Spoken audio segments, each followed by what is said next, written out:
was kicked out with her young daughter, but the rancher had an unbelievable reaction.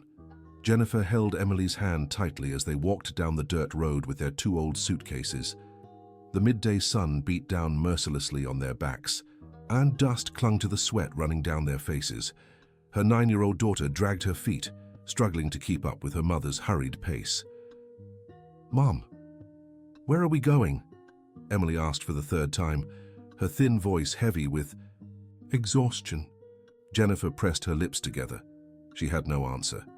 2 hours earlier, Colonel Anderson had knocked on the door of the workers' cottage where they'd lived for 3 years and delivered the ultimatum she had long feared. They had 1 hour to gather their things and leave the property. "I don't need your services anymore, Jennifer. And I certainly don't need extra mouths to feed," the burly man had said, pointing dismissively at Emily. Now here they were, stranded on the dusty road, cutting through the rural outskirts of Three Oaks, deep in Kentucky, with no destination in sight. Jennifer had worked as a housemaid at St. James Ranch ever since she arrived in town, fleeing a painful past in Chicago.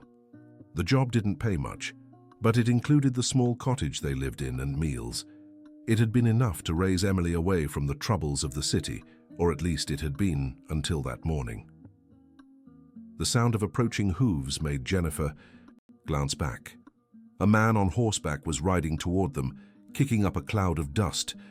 She pulled Emily to the side of the road, fearing it might be one of Colonel Anderson's men coming to humiliate them further. But as the rider drew closer, Jennifer recognized Michael Johnson, owner of the neighboring ranch. He was a tall, lean man in his 40s, always serious but respectful in the few times they'd crossed paths in town. He wore a worn leather hat and simple clothes, a far cry from Colonel Anderson's flashy attire. Michael pulled on the reins and dismounted with ease. "Mrs. Jennifer," he called, tipping his hat in a gesture of courtesy. "Are you walking to town with this little girl in the hot sun?" Jennifer hesitated. She didn't know the man well, but his reputation in the area was good. People said he treated his workers fairly and was a man of his word. "We're handling some business," she replied vaguely, unwilling to admit they'd been fired. Michael glanced at their suitcases, then at Emily, who was hiding behind her mother's skirt. His tanned face hardened. "Anderson kicked you out, didn't he?" The blunt question caught Jennifer off guard. She lowered her eyes, her cheeks burning with shame. We'll manage. In this heat with a child?" Michael shook his head. "Climb up behind me. I'll take you to town." "That's not necessary, Mr. Michael. We don't want to trouble you." "It's no trouble, it's basic decency." Before Jennifer could protest again, Michael was already securing their bags to the horse. But Emily was clearly exhausted, and town was still 5 miles away. "All right," she finally relented. "Thank you." Michael helped Emily up first, then extended his hand to Jennifer. His grip was firm and warm, giving her a sense of security she hadn't felt in a long time.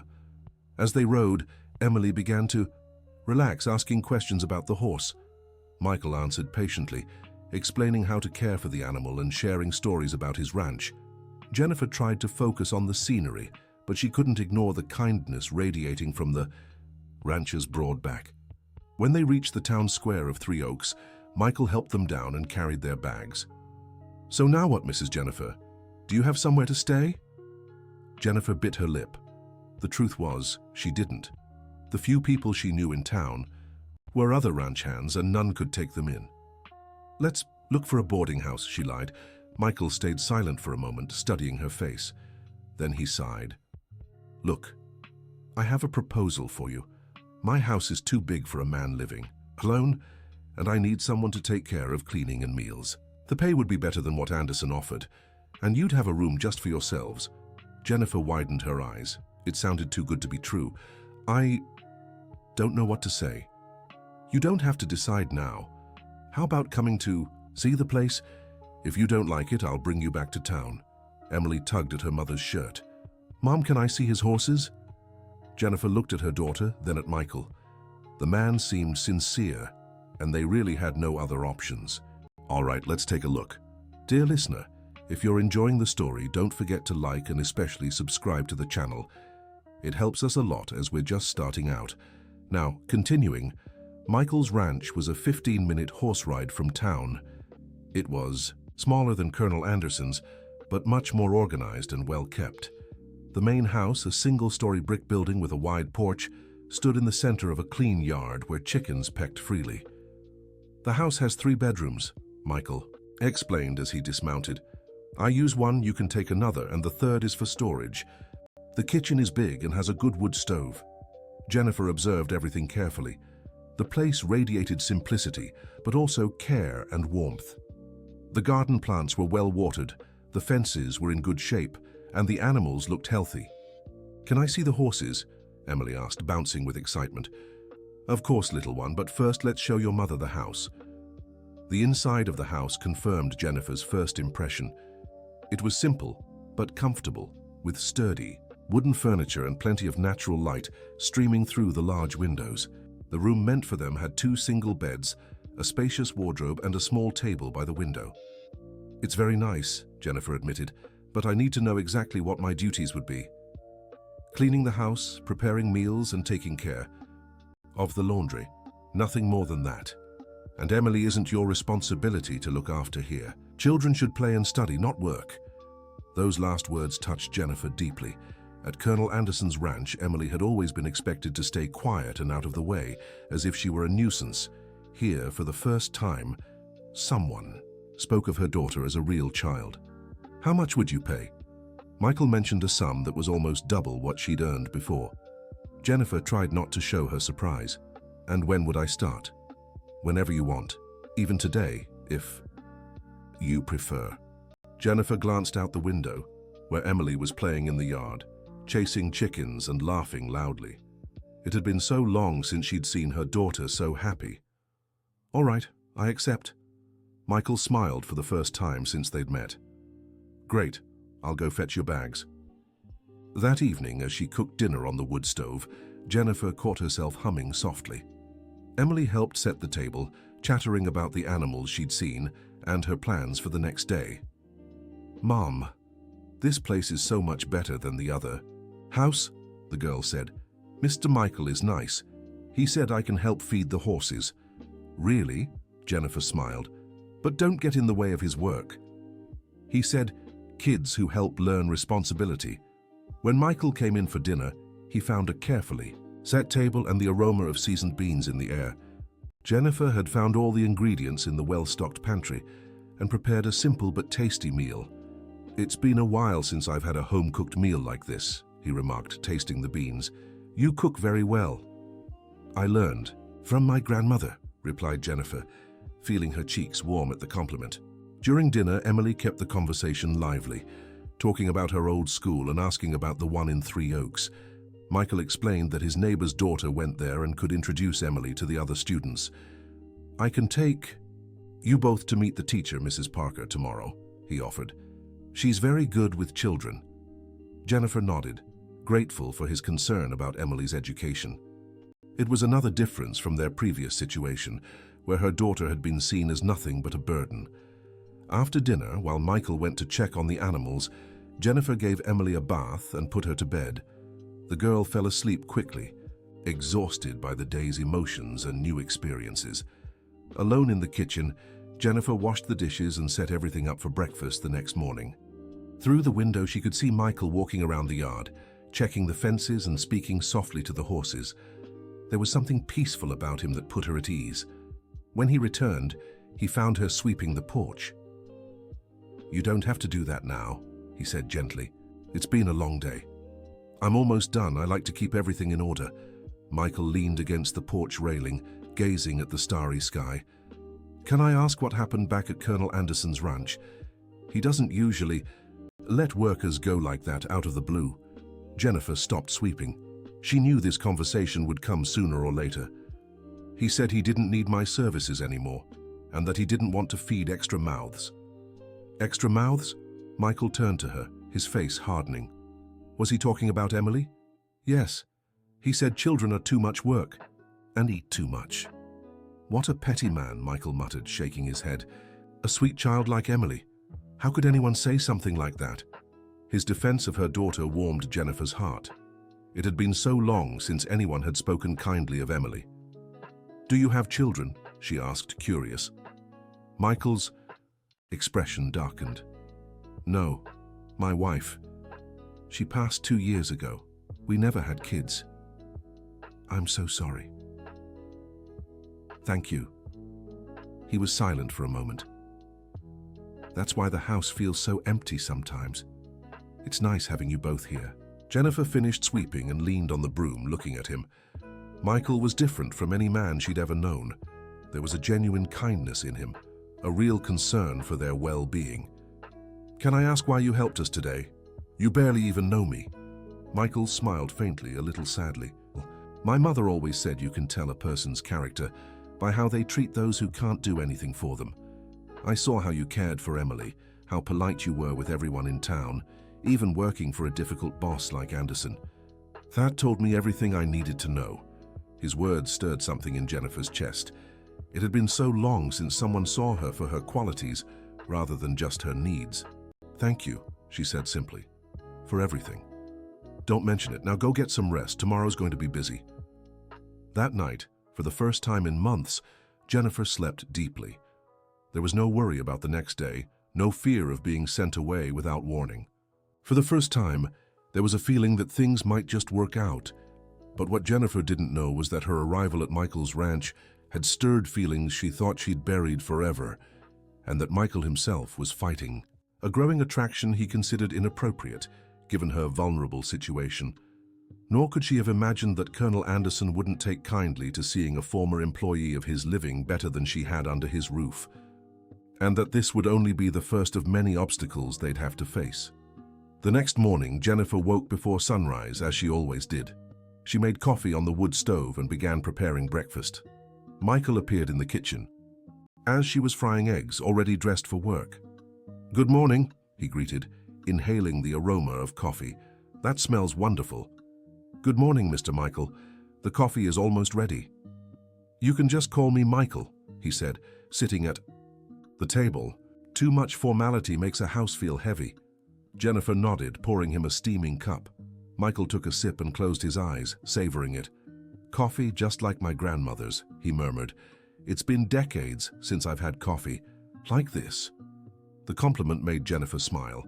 She was placing homemade bread on the table when Emily appeared, still in her pajamas with messy hair. "Good morning, Mom. Good morning, Mr. Michael." "Good morning, sweetheart. Sleep well?" "Really well. The bed is so cozy." Emily stretched. "Can I really help with the horses today?" "Of course. But first, you need to eat breakfast and get dressed properly." Emily hurried off to change, eager to start the day. Michael and Jennifer smiled at the girl's enthusiasm. "She's happy here," Michael observed. "Very. Thank you for making her feel welcome." "Kids should feel at home where they live." He finished his coffee and stood. "I'll get to work. If you need anything, just call." Jennifer spent the morning organizing the house and learning the routines of the place. The property was small but very well kept. Michael raised high-quality horses, some for sale, others for work on the ranch. There were also a few dairy cows, chickens, and a vegetable garden that provided most of their produce. By 10 o'clock, Emily was already helping Michael feed the horses, asking endless questions about each animal. He answered patiently, explaining how to care for them and letting her help with simple tasks. Jennifer watched from the kitchen window, her heart warming at the sight of her daughter so excited. Michael had a special way with Emily, treating her with kindness while also teaching responsibility. "Mom," Emily called from the yard, "come see how I'm brushing Thunder." Thunder was a medium-sized bay horse, gentle and patient. Michael stood beside Emily, guiding her brush strokes. "See how he likes it?" he told her. "Horses love being brushed. It's like a caress for them." Jennifer approached, admiring Michael's patience. Few men would take the time to teach a child with such care. "Is she in the way?" she asked. "Not at all. Kids who learn to care for animals grow up more responsible." Just then they heard the sound of a car approaching. Michael lifted his head, shielding his eyes from the sun. "That's Dr. Williams," he said, recognizing the old Blue Beetle coming up the road. "He must be here to vaccinate the horses." Dr. Williams was the local vet, a man in his 60s who served all the farms in Three Oaks. He stepped out of the car, greeting Michael, and looking curiously at Jennifer and Emily. "Michael, you didn't tell me you had visitors," he said, with a friendly smile. "Mrs. Jennifer and her daughter Emily have come to live here. Jennifer will take care of the house." Dr. Williams greeted them politely, but Jennifer noticed a flicker of surprise in his eyes. He was probably puzzled by Michael having a housekeeper, something he'd never had before. While the horses were being vaccinated, Emily watched. The vet work fascinated. She asked questions about the medicines and procedures, showing genuine curiosity. "So you like animals, young lady?" Dr. Williams asked. "I love them. I want to learn how to take care of them. It's a fine profession. Takes a lot of studying, but it's worth it." Jennifer smiled, proud of her daughter. Emily had always been clever and curious, but she rarely had the chance to show it. When the vet finished his work, Michael invited him to stay for lunch. Jennifer prepared a simple but thoughtful meal: rice, beans, sautéed meat, and a fresh garden salad. "This is delicious, Mrs. Jennifer," praised Dr. Williams. "Michael, you're lucky to have such a good cook." "Jennifer really is a great cook," Michael agreed, making Jennifer blush slightly. During lunch, Dr. Williams shared news from the area. That's when he mentioned something that made Jennifer freeze. "I heard Colonel Anderson is furious. Apparently his maid disappeared out of nowhere, leaving him with no one to take care of the house." Michael and Jennifer exchanged quick glances. "A maid isn't a slave," Michael said sharply. "If she left, she must have had a reason." "True, especially since Anderson isn't the easiest man to deal with." Dr. Williams took a sip of water. "But he's spreading rumors that she stole food from the pantry before leaving." Jennifer's fork slipped from her hand, clattering against the plate. Michael noticed her distress. "That's a lie," he said firmly. "Jennifer is an honest person." "Jennifer?" Dr. Williams looked surprised. "You were Anderson's maid?" Jennifer nodded, her cheeks burning with shame. "He dismissed me yesterday. Said he didn't need my services anymore. And now he's making up stories about theft." Dr. Williams shook his head. "Petty man, probably angry to see you doing well." But the vet's words couldn't ease Jennifer's anguish. She knew Colonel Anderson's vengeful nature all too well. If he was spreading lies about her, it could cause serious trouble. After lunch, when Dr. Williams left, Michael found Jennifer washing dishes with quick, nervous movements. "You're worried about what he said?" "Of course I am. If Colonel Anderson keeps lying about me, soon the whole town will believe it. And then no one will trust me. People who know you won't believe it." "But who here knows me?" Jennifer turned to him, her eyes glistening with held-back tears. "I'm a stranger in this town. I worked for that man for 3 years, and the only thing I got was a reputation as a thief." Michael stepped closer and placed a hand on her shoulder. "Hey, take it easy. It won't be like that. Dr. Williams didn't believe the story, and he knows everyone around here. Good people won't listen to gossip. And what if they do? What if this affects you too?" Jennifer's voice trembled. "People might think you're protecting a thief." "I don't care what people think. I know who you are." The certainty in his voice made Jennifer meet his gaze. There was something in his eyes that made her feel protected, but also scared. It was dangerous to trust someone she'd only known for a day so completely. "Thank you," she murmured, "but maybe it's best if we leave before this causes trouble for you." "You're not going anywhere," Michael said firmly. "You have a home here, and I won't let Anderson destroy that with lies." Emily appeared in the kitchen doorway, sensing the tension. "Mum, are you okay?" Jennifer turned quickly, wiping her eyes. "I'm fine, sweetheart. Just talking with Michael." But Emily was sharp for her age. She noticed the worry in her mother's voice and the protective way Michael stood beside her. "Did someone say bad things about us?" she asked directly. Michael crouched to her level. "Sometimes bad people make up lies about good people. But we won't let it bother us, okay? You won't let anyone hurt us, right?" "Never," he promised, with a conviction that made Jennifer's heart race. That afternoon, Michael had to go into town to take care of some banking matters. Jennifer stayed home with Emily but couldn't focus on her chores. Every time she heard a car passing on the road, her heart raced, fearing it might be Colonel Anderson coming to cause trouble. Around 4 o'clock, her worst fears were confirmed. The unmistakable sound of the colonel's truck echoed across the yard. Jennifer told Emily to hide in the bedroom and went out to the porch, trying to appear calm. Colonel Anderson stepped out of the truck with his prominent belly and arrogant air. He was a man in his 50s, always dressed in expensive clothes. That didn't match his rough demeanor. Two of his workers came with him, standing by the truck. "Well, well, look who we have here," he said with a malicious grin. "The runaway." "Good afternoon, Colonel Anderson," Jennifer greeted, keeping her voice steady. "How can I help you?"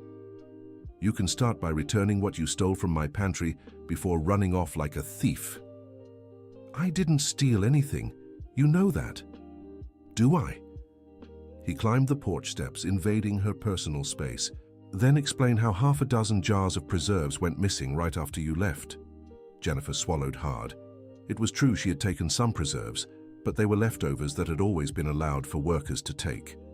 Anderson was twisting the facts on purpose. "I only took what was always allowed. Expired preserves that were going to be thrown out." "Who said they were going to be thrown out?" His voice rose. "And who said you could take anything?"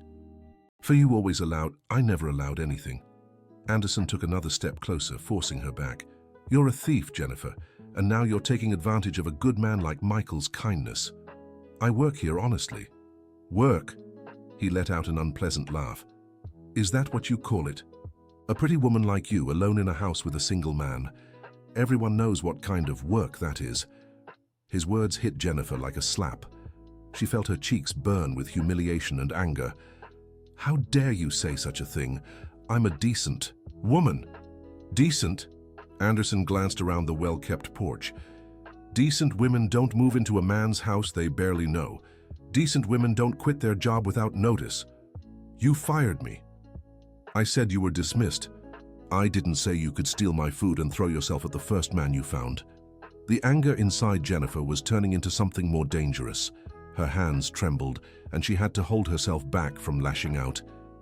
"Get off my property," she said through clenched teeth. "Your property?" Anderson laughed loudly. "This isn't your property, woman, it's Michael's. And when he gets tired of you, he'll see what kind of person he let into his home." Just then they heard the sound of Michael's truck coming up the road. Anderson smiled with satisfaction. "Good. I'll get to speak to my neighbor in person about the kind of people he's harboring." Michael parked beside Anderson's truck and stepped out with a serious expression. He had sensed the tension in the air even before getting close to the house. "Anderson," he greeted coldly, "what brings you here?" "I came to collect my property that this woman stole."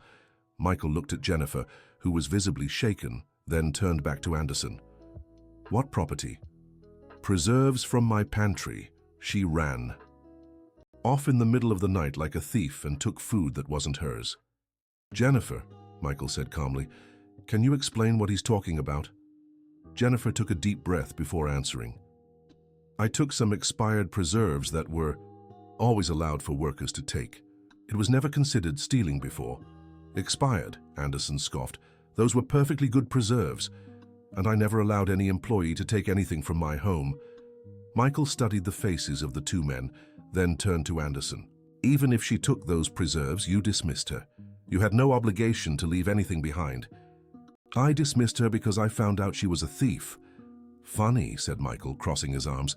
"Yesterday you told me you let her go because you didn't want to feed extra mouths. Now you've changed your story." Anderson hesitated for a moment, realizing the contradiction. "I didn't change anything. She's a thief and she was dead weight." "Then why didn't you call the police when you discovered the supposed theft?" Michael took a step forward.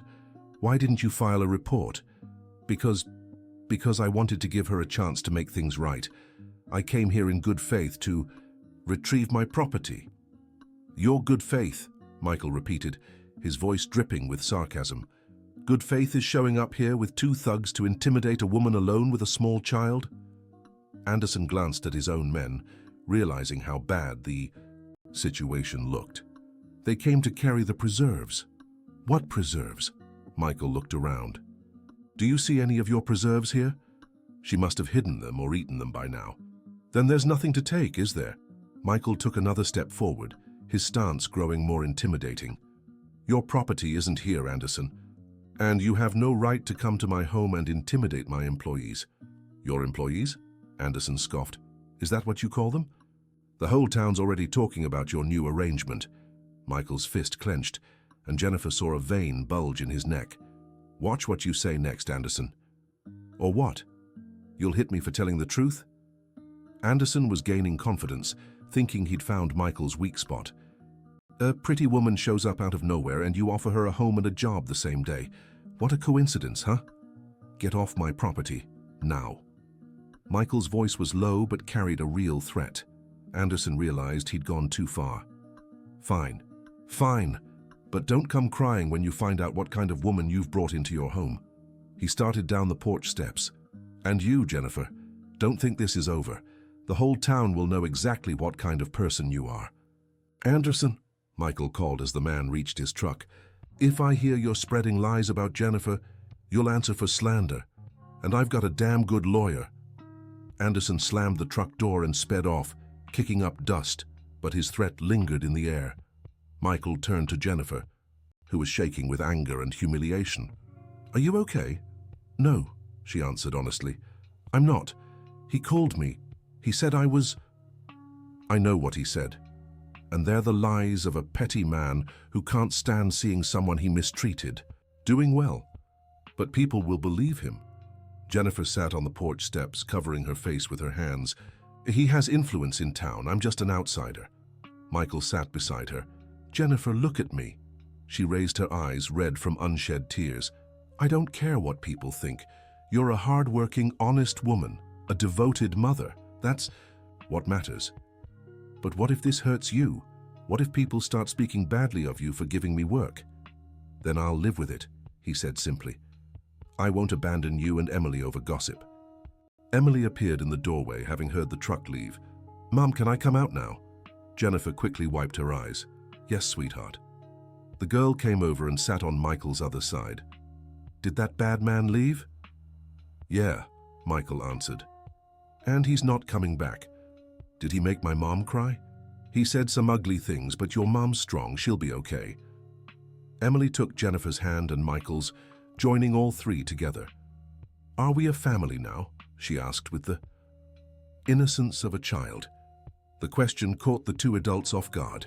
Jennifer felt her heart race, and Michael had to swallow hard before answering. We're friends who help each other, he said gently, like a family does. But Emily's words had planted a seed that neither of them could easily ignore. That night, after putting Emily to bed, Jennifer stayed on the porch gazing at the stars. Michael appeared with 2 cups of coffee and sat beside her. Thank you, she said, accepting the cup. For everything, for defending me, for not believing his lies. You don't have to thank me. Anyone would have done the same. That's not true, Jennifer countered. Most people would have believed. Him? He has money, influence, I have nothing. You have dignity, you have character. That's worth more than all his money.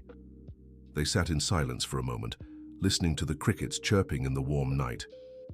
Michael, Jennifer finally said, can I ask you something? Of course. Why are you doing this for us, really?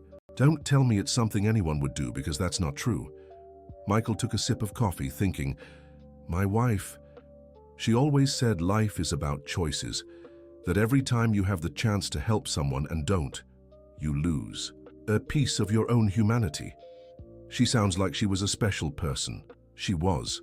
His face darkened. She died of cancer, fought for 2 years, but the disease was stronger. I'm so sorry. Thank you. He took a deep breath. After she was gone, I thought I'd never care about having a family again. This house felt so silent, so empty. Jennifer noticed he had stopped himself, as if he'd been about to say more but held back. And now? Now? He looked at her. Now I realize how good it is to have voices in the house, someone to talk to during meals, someone to worry about. His gaze made her feel something she hadn't in a long time, a mix of warmth, nervousness, and anticipation that startled her. Michael. I know, he said as if reading her thoughts. It's complicated. You're in a vulnerable situation. You need work, a place to stay. The last thing you should worry about is a boss who what? Who's starting to care about you more than he should? The confession hung in the air between them. Jennifer's heart pounded. "I can't," she whispered. "Not now. Everything's too confusing, too recent." "I know, and I won't push you. I just wanted you to know my feelings are real. It's not about convenience or loneliness." "How can I be sure? How do I know it's not just because I'm here available?" Michael turned fully to her. "Because if it were just that, I wouldn't be willing to stand up to a man like Colonel Anderson. I wouldn't put up with the town's gossip. And most of all, I wouldn't put your well-being above my own comfort." His words soothed the wounds Jennifer carried. For years, she hadn't felt valued as a woman, only as a mother and a worker. "I need time," she said at last. "Take all the time in the world. Nothing changes between us. You still have your job, your home, your independence, no matter what happens or doesn't." His reassurance calmed her, but it also made her realize her own feelings might not be as simple as she wished. "Thank you for being honest with me. I always will be." They finished their coffee in comfortable silence, each lost in thought. When Jennifer stood to go to bed, Michael gently took her hand. "Jennifer, I meant what I said. About facing any problem that comes our way. You and Emily can count on me." "I know," she replied, briefly squeezing his hand before letting go. "Good night, Michael." "Good night." But as she got ready for bed, Jennifer couldn't get their conversation out of her head. There was something about Michael that deeply attracted her, but it also scared her. She couldn't afford to make mistakes. She had Emily to think about, a life to rebuild, and she sensed that Colonel Anderson wouldn't easily give up on causing trouble. The war was only beginning. The next morning, Jennifer woke up to Emily, shaking her arm. "Mum, wake up, Mr. Michael is upset outside." "Upset?" Jennifer sat up quickly. "Why?" "I don't know. He's talking loudly on the phone." Jennifer dressed in a hurry and went to the kitchen, where she could hear Michael talking outside. His tone was definitely agitated. "It doesn't matter how much he's offering, Dr. Mitchell. My answer is no."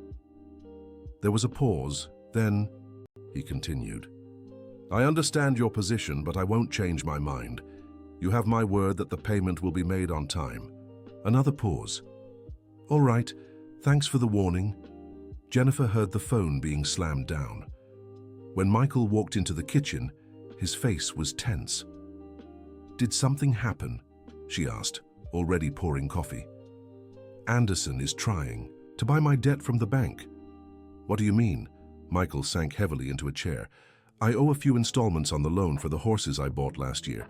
It's not a huge amount, but it's overdue. Anderson offered to pay off my debt and take it over." Jennifer felt a chill in her stomach. "And if he succeeds?" "If he does, he becomes my creditor. Then he can call in the debt anytime, force the sale of the ranch to get his money." "Oh my God." Jennifer sat across from him. "This is because of me, isn't it? It's not your fault, it's his spite. But he's doing this to hurt me. If I weren't here—" "Jennifer, stop." Michael held her hands across the table. "I won't let you blame yourself for this. Anderson is a vengeful man who can't stand being crossed.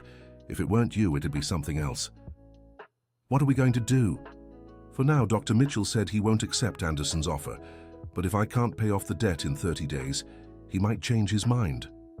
"How much do you owe?" Michael named a sum that made Jennifer's eyes widen. It was a lot of money, more than she'd earn in 2 years of work. "How can you get that much in 30 days? I have some horses I can sell. It won't be easy, but it's possible." Emily walked into the kitchen, interrupting the conversation. "Good morning," she said cheerfully, oblivious to the tension. "Good morning, sweetheart," Jennifer replied, forcing a smile. "Want to help make breakfast?" "Yes, can I crack the eggs?" "Of course." While Emily busied herself with the eggs, Jennifer and Michael exchanged worried glances. The situation was getting more complicated, and they both knew this was just the beginning of the trouble Colonel Anderson was willing to stir up.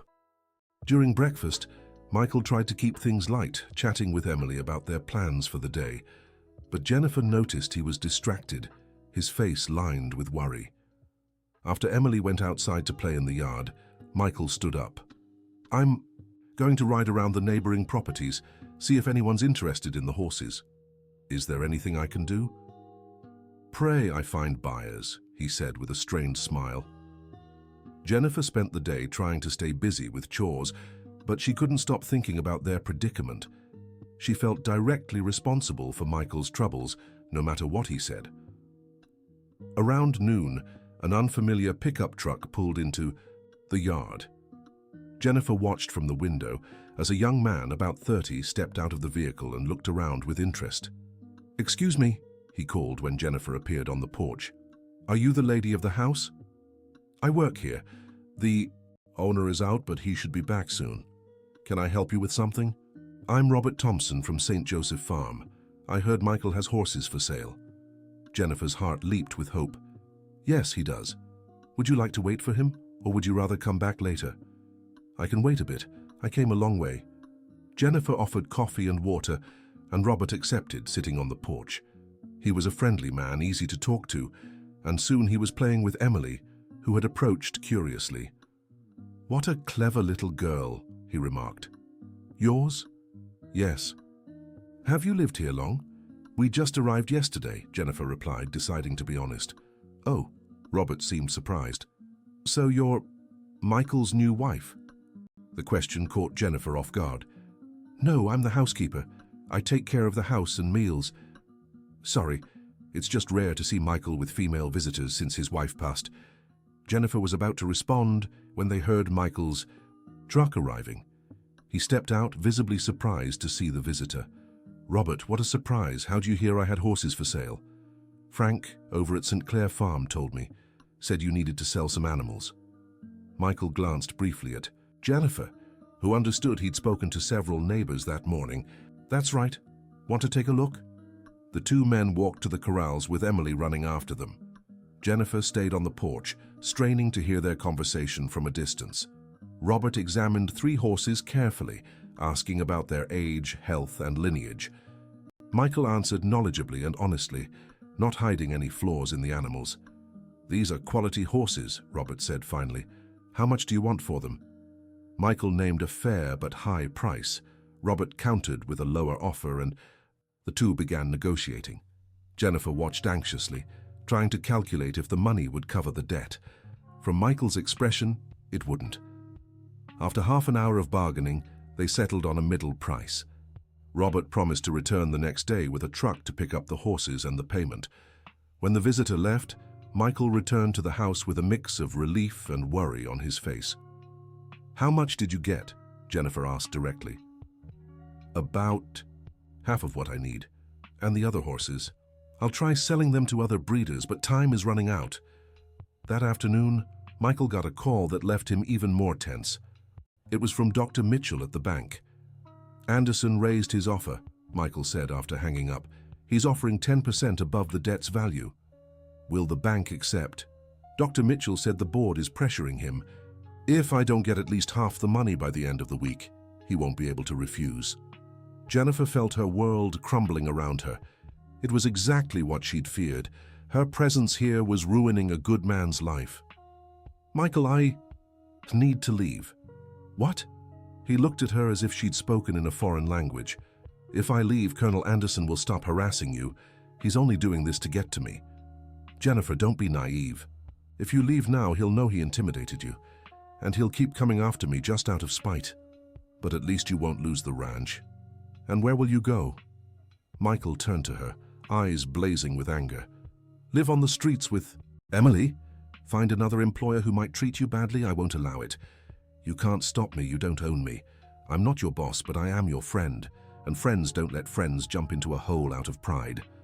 The argument was heating up when Emily appeared in the kitchen, her eyes wide with fear. "Why are you fighting?" Jennifer and Michael realized they had raised their voices and were scaring the girl. "We're not fighting, sweetheart," said Jennifer, crouching down to her daughter's level. "We're just talking about grown-up things." "But you were shouting." Emily's eyes filled with tears. "Are you going to send us away?" "Never," said Michael, also kneeling. "You're family now. Family doesn't abandon family." Emily looked at her mother, searching for confirmation. "Is it true, Mum? Are we part of Mr. Michael's family?" Jennifer felt her throat tighten. How do you explain to a 9-year-old that life wasn't that simple? "Yes, sweetheart. We're family. Later, after putting Emily to bed, Jennifer and Michael resumed their conversation, this time in hushed tones. "I can't stand knowing I'm ruining your life," she said, "and I can't let you go knowing you'll struggle. So, what do we do?" Michael stayed silent for a moment, then sighed. "We fight. We sell the horses, pay off the debt, and show Anderson he won't tear us apart. What if we can't sell them all?" "We will. We have to." But in the days that followed, their attempts to sell were unsuccessful. Michael visited several ranches, but either the breeders weren't interested or offered prices far too low. And Colonel Anderson wasn't idle. He began spreading rumors around town about Jennifer and Michael, insinuating there was something improper between them. Jennifer heard the gossip from the store owner when she went shopping. "Don't pay any mind to idle talk, dear," said Mrs. Wilson, the shopkeeper. "Anyone who knows Michael knows he's a good man. But people are talking, a few, mostly those who are jealous or have nothing better to do. But sensible folks don't listen to such nonsense." Jennifer returned home heartbroken. No matter how much Mrs. Wilson tried to comfort her, she knew the rumors were spreading. That evening, while making dinner, she was quieter than usual. Michael noticed her sadness. "Did something happen in town? People are talking about us." "What kind of talk? You know what kind." Michael clenched his fists. "I don't care about gossip." "But I do." Jennifer turned to him with tear-filled eyes. "I don't want your reputation ruined because of me. My reputation will stay intact with those who matter. And those who don't? What happens when Emily goes to school and the kids repeat what they've heard their parents say?" That possibility made Michael pause. He hadn't considered how the rumors might affect Emily. "We'll figure this out," he said finally. "Somehow." But a solution seemed farther away than ever. The next day, Michael got a call from a potential buyer who had shown interest in 2 horses. The man backed out, saying he had reconsidered the deal. When Michael pressed for a reason, the man was evasive but let slip a telling phrase. "Well, you know how it is. I don't want trouble with Colonel Anderson." It was clear Anderson was pressuring buyers not to deal with Michael. The tactic was working. "Son of a gun," Michael muttered after hanging up. "What happened?" Jennifer asked, having overheard part of the conversation. "Anderson's sabotaging the sales. He must be threatening buyers." The situation was becoming desperate. There were only 2 weeks left to pay off the debt, and Michael had sold only a third of the horses he needed. That's when Jennifer made a decision that would change everything. That night, after Michael fell asleep, she quietly left the house and walked to Colonel Anderson's ranch. She knew it was dangerous, but she saw no other choice. The main house at St. James Ranch was large and ostentatious, with lights still on despite the late hour. Jennifer knocked on the door, her heart racing. A servant answered and, recognizing her, called for Anderson. "Well, well," said the colonel when he appeared at the door, wearing an expensive robe. "Look who's come to visit me. To what do I owe the honor?" "I came to make a deal," Jennifer said bluntly. "A deal?" Anderson smirked.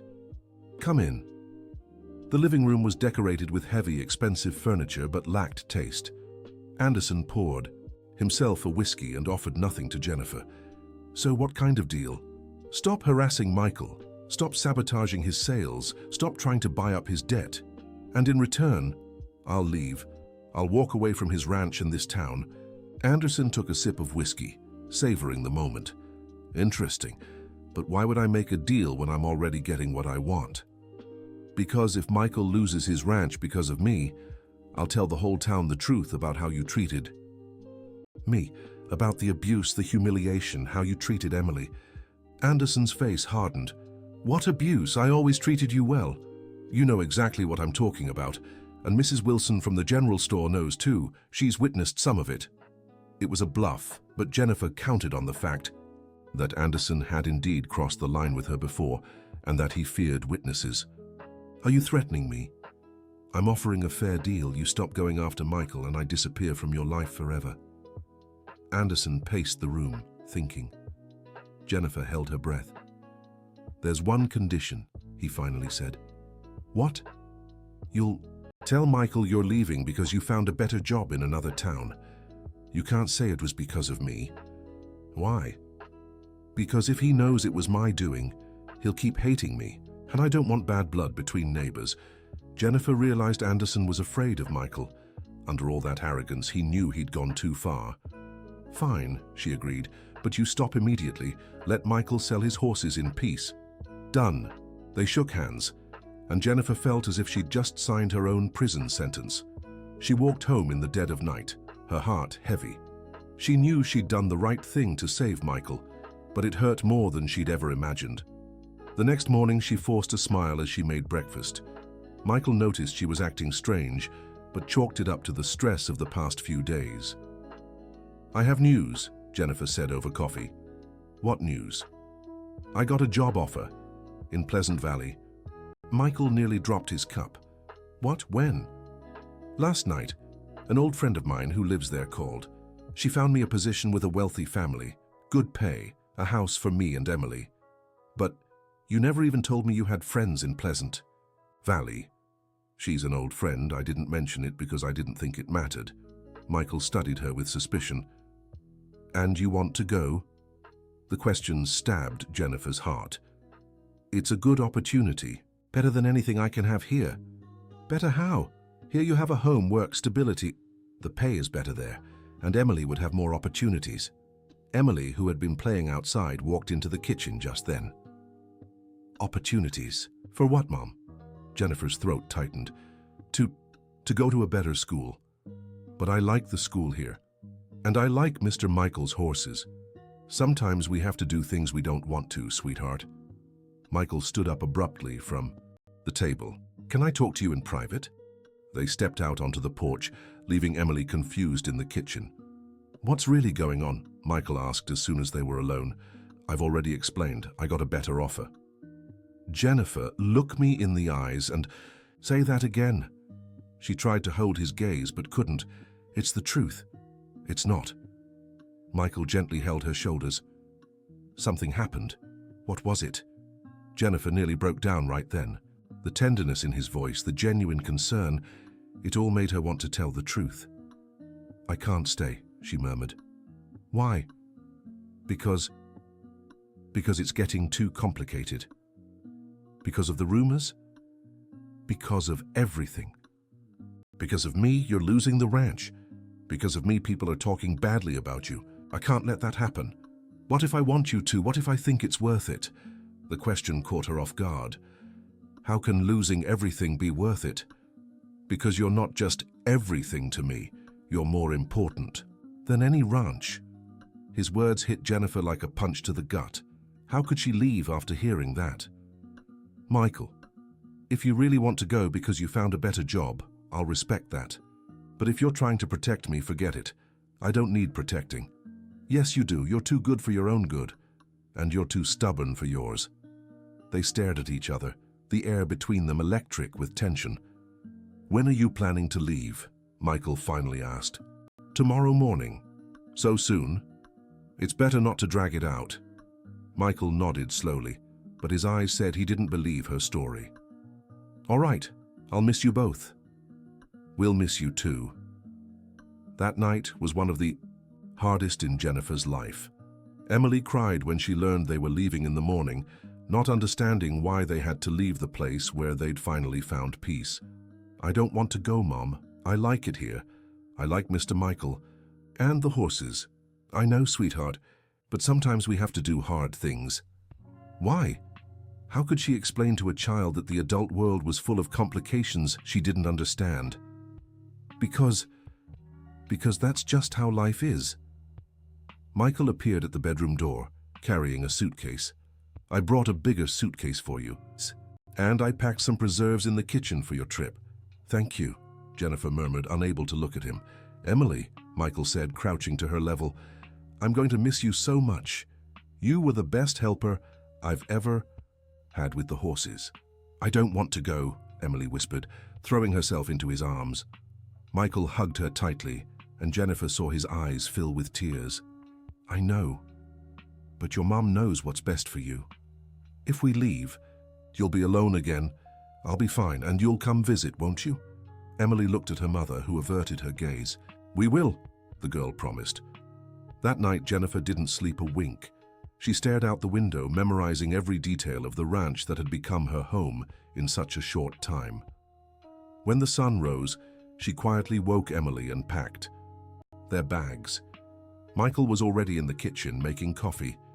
"You didn't have to wake up early," she said. "I wanted to say goodbye properly." Breakfast was a painful ritual. Emily barely touched her food, still sleepy and sad.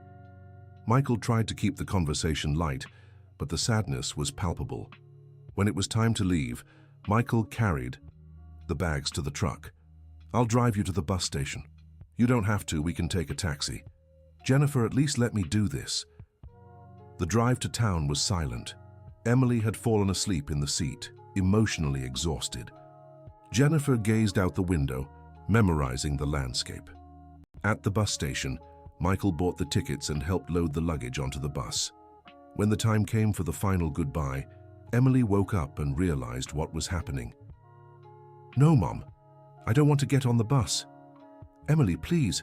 Mr. Michael, tell her we don't have to go." Michael knelt in front of the little girl, his face filled with emotion. "Your mom is doing what she thinks is best, and we have to trust her, okay?" "But I don't want to trust her. I want to stay with you." Jennifer felt her heart breaking. She picked Emily up even as the child struggled. "Come on, sweetheart, we have to go." Michael walked them to the bus door. "Jennifer," he called as she was about to board, "if you ever want to come back, the door is always open." She looked at him one last time, memorizing his kind, worried face. "Thank you for everything. Take care." The bus pulled away with Emily still crying at the window, waving at Michael. Jennifer couldn't bring herself to look back. Dear listener, if you're enjoying the story, don't forget to like and especially subscribe to the channel. It helps us a lot as we're just starting out. Now continuing. But what Jennifer didn't know was that her departure, instead of solving their problems, would create new and unexpected challenges, and that Michael, devastated by the loss, would make a decision that would change the course of the entire story. 2 hours after the bus left, Michael was still standing at the station, staring at the spot where the vehicle had disappeared. Something about that goodbye didn't make sense. His friend's story about Pleasant Valley seemed forced, and Jennifer's hurry to leave was suspicious. That's when he noticed Colonel Anderson on the other side of the square, watching him, with a satisfied smile. A terrible suspicion began forming in his mind. Michael crossed the square with determined steps. "Anderson." "Michael!" The man turned with feigned surprise. "What a coincidence running into you here." "It's no coincidence. You were watching me." "Watching? That's paranoia. I was just handling some business in town." "What business?" "Banking matters," Anderson replied with a sly smile. "By the way, I heard your inmate had left. What a shame." The confirmation of Michael's suspicions came in the form of that smile. Anderson knew too much about Jennifer's departure. "What did you do?" "Me? I did nothing. As far as I know, she found a better job in another town." "You're lying." "Prove it." Michael clenched his fists but controlled himself. He needed more information before acting. "If I find out you did something to make her leave, what will you do?" Anderson stepped closer, confident. "Face it, Michael. She realized this wasn't the place for her. Smart woman. She wouldn't have left on her own." "No?" "Then maybe she realized she was getting in the way of your life, causing unnecessary problems." Anderson's words confirmed Michael's suspicions. He had pressured Jennifer somehow, made her believe leaving was best for everyone. "You son of a bitch," Michael muttered. "Watch your mouth, neighbor. We don't want unnecessary fights." Michael turned and walked away, but his mind was already racing. He needed to find out exactly what had happened and how to bring Jennifer back. His first stop was Mrs. Wilson's general store. "Mrs. Wilson, did you see Jennifer last night?" "I did. She stopped by around 9, buying some things for the trip." "How did she seem?" "Strange, very quiet, kind of sad. I thought it was odd. She hadn't mentioned traveling when she was here in the morning." "Did she say anything about a job in Pleasant Valley?" "Pleasant Valley?" Mrs. Wilson looked surprised. "No, she didn't mention that. Actually, she asked if I knew where Colonel Anderson's ranch was." Michael's blood ran cold. Did she ask about Anderson's ranch? He asked. She said she needed to settle an urgent matter with him. Now Michael was certain. Jennifer had gone to Anderson, probably to try to protect him, and the man had taken advantage of the situation. His next stop was the bank. He needed to know if Anderson had really stopped trying to buy his debt. "Dr. Mitchell," he said as he entered the manager's office, "I came to ask about Colonel Anderson's offer." "Oh yes, he withdrew it last night. Said he'd changed his mind." "Last night?" "That's right. He called around 10 o'clock saying he was no longer interested." All the pieces of the puzzle fell into place. Jennifer had made some kind of deal with Anderson. He stopped pursuing Michael, and she left town. Michael left the bank angrier than he'd ever been in his life. He drove straight to Colonel Anderson's ranch. Anderson greeted him on the porch, still with that infuriating smile. "2 visits in 1 day, what an honor. What deal did you make with Jennifer?" "Deal? I don't know what you're talking about. She came here last night. You withdrew the bank offer the same night. I don't believe in coincidences. Even if it's true, she's the one who came to me. I didn't force anyone into anything."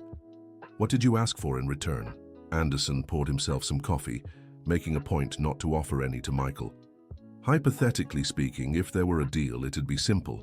She leaves town, I stop meddling in your business. You blackmailed her. I offered a solution to a problem she created herself." "What problem?" "The problem of a beautiful single woman living with a widowed man in a small town. People talk, Michael, and she knew it was hurting you. That wasn't her problem to solve. But she chose to solve it," Anderson said smugly. "Shows she cares about you. Very romantic, don't you think?" Michael took a step toward Anderson, who instinctively backed away. "If you threatened her in any way—" "I didn't threaten anyone. I just pointed out the reality of the situation." "What reality?" "That as long as she was here, I'd keep finding ways to make your life difficult." And she, being a smart woman, realized the best solution was to leave. "You're a scoundrel. I'm a man who solves his problems." Anderson leaned back in his chair. "And now we have peace. You can sell your horses in peace. I won't interfere in your business anymore, and everyone's happy. Everyone except Jennifer and Emily. They'll adjust. Women always adjust." The coldness in Anderson's voice made Michael realize there was no point continuing the conversation. The man didn't have an ounce of remorse for what he'd done. "This isn't over," Michael said before leaving. "Oh, it is," Anderson shouted after him. "She made her choice." Michael drove home with a heavy heart. The ranch felt empty and silent without Jennifer and Emily. Every corner reminded him of them. The carefully set table, the girls' laughter echoing in the yard, the smell of coffee Jennifer used to make. He spent the night wide awake, thinking of how to fix this. He couldn't just go after Jennifer and tell her what he'd found out. She'd made a huge sacrifice to protect him, and he had to respect that. But he also couldn't accept that she'd given up her own happiness because of Anderson's dirty games. The next morning, he made a decision. He called the bus station and asked about the next bus to Pleasant Valley. "Noon," the clerk answered. Michael checked his watch. It was 10. He had 2 hours to gather his thoughts and decide exactly what to say to Jennifer. He packed some important documents in a folder, locked up the house and drove to the bus station. I didn't know where Jennifer was staying in Pleasant Valley, but a small town like that shouldn't be hard to search. The bus ride took 3 hours. Michael spent the whole time imagining how their reunion would go. Would Jennifer be happy to see him or annoyed that he had come after her? When he arrived in Pleasant Valley, his first stop was a boarding house in the center of town. The owner, a kind woman in her 60s, confirmed that a woman with a little girl had stayed there the night before. "But they left early this morning," she said. "They mentioned they had a job interview." "Do you know where?" "At Mr. Harrison's ranch on the outskirts of town. They took their bags, so they must have started working already." Michael thanked her and asked for directions to the ranch. It was a large property, specializing in dairy cattle, about 15 kilometers from the center. When he got there, he found Jennifer in the backyard of the main house, hanging clothes on the line. Emily was playing nearby with some rag dolls. "Mom, look who's here!" Emily shouted when she saw him. Jennifer turned quickly, dropping the laundry basket in surprise. "Michael, what How did you... I came to get you. You can't. We have work here now. I know you made a deal with Anderson. Jennifer's face paled. I don't know what you're talking about. Mr. Michael. Emily ran to him, and he scooped her up. Did you come to take us back? I came to talk to your... mom. There's nothing to talk about, Jennifer said, starting to pick up the clothes from the ground. We're fine here. Are you? Michael looked around. Where are you staying? In the servants' quarters behind the house. And how is it? Jennifer hesitated before answering. It's... fine. But Emily, with the honesty of children, didn't let the lie stand. No, it's not, Mom. Mrs. Stevens is rude to us, and she said I can't play in the house because I'm the maid's daughter. Michael's heart tightened. Emily, Jennifer scolded, don't say that. But it's true, and the room is small and dark. It doesn't even have a window. Jennifer, Michael said gently, can we talk in private? No. Please, 5 minutes. Jennifer looked at Emily, then sighed. Emily, go play near the chickens, but don't leave the yard. When they were alone, Michael stepped closer to her.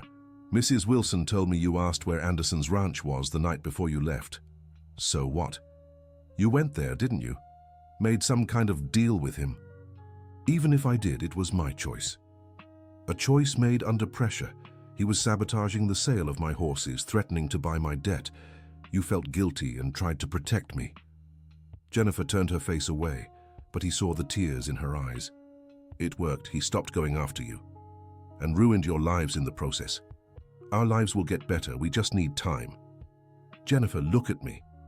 She reluctantly raised her eyes to his. Are you happy here? Happiness is a luxury I can't afford. I need to work to support my daughter. What if I told you there's another way? What way? Michael took a deep breath before continuing. Marry me. The words hung in the air between them. Jennifer's eyes widened. What? Marry me? Then you won't be my employee anymore. You'll be my wife. Anderson won't have anything to say, and you'll have all the security you need. Michael, you're serious. Dead serious. But we barely know each other, and you're proposing this out of pity, out of gratitude. It's not pity or gratitude, he interrupted. It's love. The words struck like lightning. Jennifer steadied herself against the clothesline to keep from falling. Love? I love you, Jennifer. I love you, and I love Emily. I love how you brought life back into my home, how you made me believe I could have a family again. Michael, I know it's too soon. I know I'm asking for a lot. But I also know that when you left, a part of me died with you. Tears now streamed freely down Jennifer's face. I can't accept a marriage proposal out of pity. It's not pity. He took her hands. It's desperation, the desperation of a man who's finally found the woman he wants by his side for the rest of his life. What if I say yes just to give Emily security? What if I can't love you the way you deserve? Then we'll figure it out together. But give me a chance. Give us a chance. Jennifer looked at Emily, who was playing with the chickens, but obviously trying to listen. Then she turned to Michael, to his sincere, hopeful eyes. If I come back, Colonel Anderson will start harassing you again. Not if we're married. He won't have any excuse to go after a married couple. Are you sure? I am. And if he tries, we'll face him together.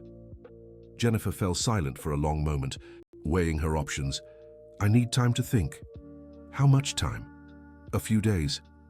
All right, but I'll stay in town waiting for your answer. You don't have to. Yes, I do. I won't go home without you. Just then, a heavy-set, scowling woman stepped out of the main house and marched toward them. Jennifer, she said sharply, who is this man? Didn't I say no visitors on the property? I'm sorry, Mrs. Stevens. He was just leaving. Good, and hurry up with those clothes. There's a pile more to wash. The woman went back inside without even acknowledging Michael, who was stunned by her rudeness. Is that how she treats you? It's just work, Jennifer murmured, visibly humiliated. No one deserves to be treated like that. Michael, please. Go. If she gets angry, she might fire me, and then I'll have nowhere to go. The plea in her voice broke his heart. "All right, but I'll be at the boarding house in town. If you need me, just send word." He said goodbye to Emily, promising to return soon, and left the ranch with a heavy heart. That night at the boarding house, Michael barely slept, thinking about the conditions Jennifer and Emily were living in.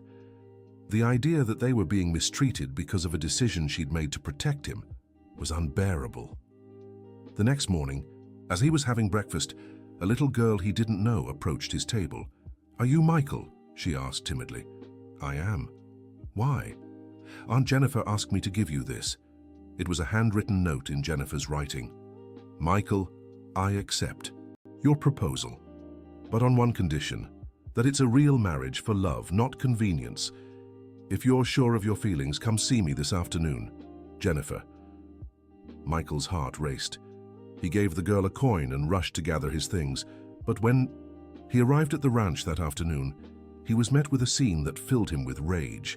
Jennifer was in the yard, washing clothes in a large tub, while Emily struggled to carry buckets of water too heavy for her. "Jennifer," he called. She looked up, her eyes red with exhaustion. "Michael, did you get my note?" "I did, and my answer is yes, it's a marriage for love." "Are you sure?" "Absolutely." For the first time since he'd arrived, Jennifer smiled. "Then let's leave this place." "Now?" "Now. I can't stand another minute here." Michael helped gather their few belongings while Jennifer went to tell Mrs. Stevens she was leaving. "Leaving?" the woman shrieked. "You have a contract with me." "A verbal trial contract," Jennifer replied firmly, "and it didn't work out. You won't get a single cent." "I didn't expect to." When they left the ranch, Emily was jumping for joy. "Are we going home, Mom?"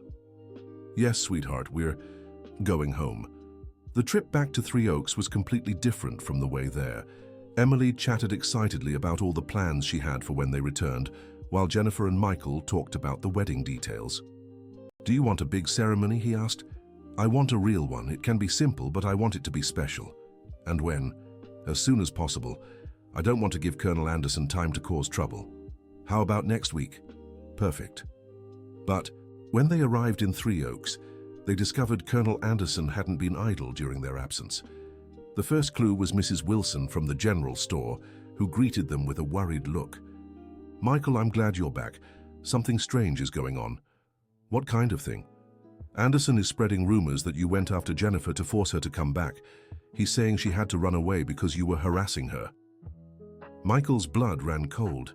"He's saying what?" "Worse. He's claiming you threatened to take Emily away from her if she didn't return." Jennifer's legs felt weak. "That's a lie." "I know it's a lie," said Mrs. Wilson. "But some people believe it, and the sheriff wants to talk to you." The situation was becoming more serious than they'd imagined. Anderson had raised the stakes, even using the law against them. "Where's the sheriff?" Michael asked. "At the station. But be careful. He's Anderson's cousin." The news hit them like a bucket of cold water. If the sheriff was related to Anderson, their chances of getting justice were slim. "What do we do?" Jennifer murmured. "We go there and tell the truth," Michael said firmly. "We've done nothing wrong." But when they arrived at the station, they found the situation was even worse than they'd thought. Sheriff Roberts, a heavy-set man in his 50s, greeted them with obvious hostility. "Mr. Michael Johnson," he said without standing up, "we've received a very serious complaint against you." "What complaint?" "Harassment and threats against Ms. Jennifer and her minor daughter." "That's a lie," Jennifer exclaimed. "No one harassed or threatened me." "You're saying that out of fear," the sheriff replied. "It's common for victims to protect their abusers. I'm not a victim of anything. Ma'am, I'll have to ask you and your daughter to stay in a safe location while we investigate." "Safe location?" Michael stood up. "What safe location?" "Colonel Anderson has kindly offered temporary shelter for them." The trap was set. Anderson had created a situation where it seemed he was protecting Jennifer, when in reality, he was separating her from Michael. "I'm not going anywhere," Jennifer said firmly. "You can't force me." "We can if we believe there's a risk to you and the child." "What risk?" Michael shouted. "I love this woman. I came to take her back so we could marry." "That's what all abusers say," the sheriff replied with disdain. The situation was spiraling out of control. Michael realized they needed legal help urgently. "I want to speak to a lawyer." "You can, but in the meantime the victims remain under police protection." Jennifer panicked. "Michael, do something. Stay calm. We'll fix this." But inside, he was terrified. Anderson had found a seemingly legal way to separate them and was using the system against them. Just then, the station door opened, and Dr. Williams, the veterinarian, walked in. "Sheriff Roberts," he greeted, "I've come to testify about Michael's character." "We don't need character testimony. We have a formal complaint." "Filed." "By whom?" "A concerned citizen worried about the victim's well-being." "A citizen who happens to be your cousin?" Dr. Williams asked sarcastically. The sheriff turned red. "Family ties don't interfere with the law." "Of course not," said Dr. Williams. "That's why I brought this." He placed a sheet of paper on the sheriff's desk. "What's this?" "A power of attorney from Jennifer, notarized in Pleasant Valley, naming Michael as her legal representative and future husband." Jennifer looked at Dr. Williams in surprise. She hadn't signed any power of attorney. "This proves nothing," said the sheriff, but his voice was less confident. "It proves she authorized him to come get her. Hard to claim harassment when the victim herself gave power of attorney to the so-called aggressor." Michael realized Dr. Williams was bluffing, but the document looked real enough to confuse the sheriff. "Even so, I need to investigate." "Investigate all you want," Dr. Williams interrupted, "but you can't keep honest people locked up without evidence, and I doubt you have witnesses to the alleged harassment since it never happened." The sheriff was visibly uncomfortable. He knew he'd gotten himself into a tricky situation. "Fine," he muttered finally, "but I want you available for further questioning." "Of course," said Michael. "We'll be at the ranch." When they left the sheriff's office, Michael turned to Dr. Williams. "What power of attorney is this?" "It doesn't exist," the veterinarian said with a smile. "But it worked, didn't it? You forged a document. I saved you from Anderson's scheme. And since most of the town knows this marriage is for love, he won't be able to keep up the lies for long." Jennifer hugged Dr. Williams. "Thank you so much." "Don't mention it, my dear. Now go home and get married quickly before Anderson comes up with something else." But as they headed back to the ranch, Michael was worried. Anderson had shown he was willing to do anything to keep them apart. If his first attempt had failed, there would surely be others. "We need to speed up the wedding," he told Jennifer. "The sooner, the better." "How about tomorrow?" "Tomorrow?" Jennifer looked at him in surprise. "Is that possible?" "With the right people helping, anything's possible."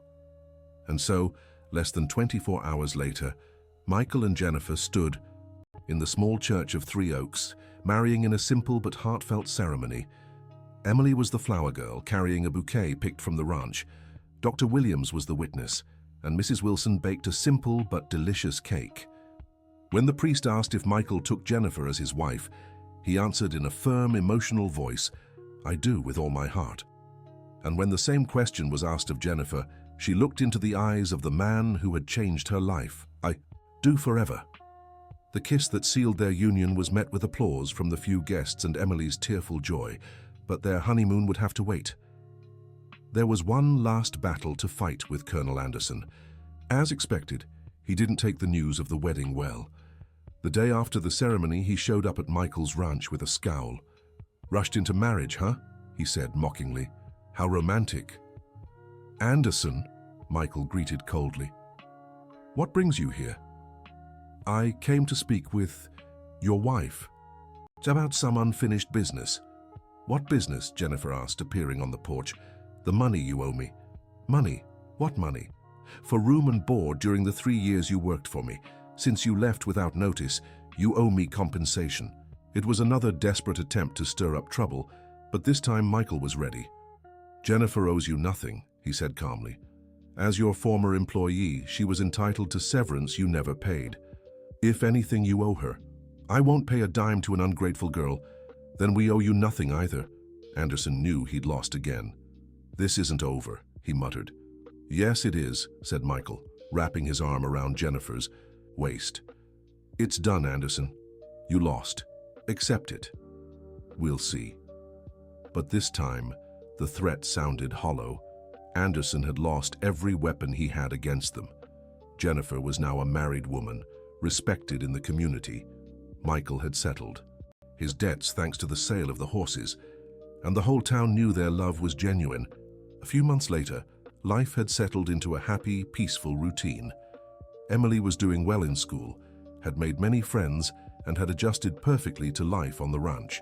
Jennifer discovered she had a knack for raising chickens and had started a small business selling farm-fresh eggs in town. Michael continued breeding his horses, but now with more joy and purpose. Having a family to support and protect had renewed his motivation. Even Colonel Anderson had eventually accepted the situation. With no power to cause more trouble, he turned his focus back to his own ranch. One especially beautiful afternoon, as Jennifer watched Emily playing with the horses in the yard, she felt a deep peace in her heart.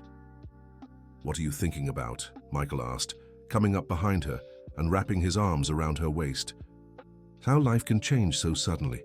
A few months ago I had no prospects, no hope, and now I have a family, a home, a future, and I have the bravest woman in the world as my wife. Brave? You stood up to Anderson to protect me. You left everything behind when you thought it was best for me. That's courage. That's love," Jennifer corrected. "When you love someone, you'll do anything to protect them, even if it means sacrificing your own happiness. Especially then." Michael kissed her softly. "Good thing it wasn't necessary. Good thing we got to stay together." "Forever," Jennifer murmured. "Forever," he confirmed. Emily ran up to them, interrupting the romantic moment. "Mom, Dad, Michael, come see. The mare Star has a new foal." "A new foal?" Michael perked up. "Let's go." The three hurried to the stable, where Star, one of the gentlest mares on the ranch, had given birth to a small, healthy foal. "He's beautiful," Emily exclaimed. "Can I name him?" "Of course," Michael said. "What do you want to call him?" "Hope." "Hope? Why?" "Because when we were sad and had no place to live, you came and brought us hope." The girl's words touched Jennifer and Michael deeply. That was exactly what they had found in each other. Hope. Hope to start over, to build a family, to be happy again. As they watched the foal take its first wobbly steps beside its mother, they knew they had made the right choices. That every obstacle, every hardship, every tear had been worth it. Because in the end, love always wins. The end of the story. Now tell us what you thought of the story and where you're watching from. If you have something to share with us, leave your honest thoughts in the comments. Do you think Jennifer made the right choice by making a deal with Colonel Anderson? We'd love to hear your opinion. Thank you so much for joining us. Don't forget to like and, most importantly, subscribe to the channel so you don't miss other heartwarming stories.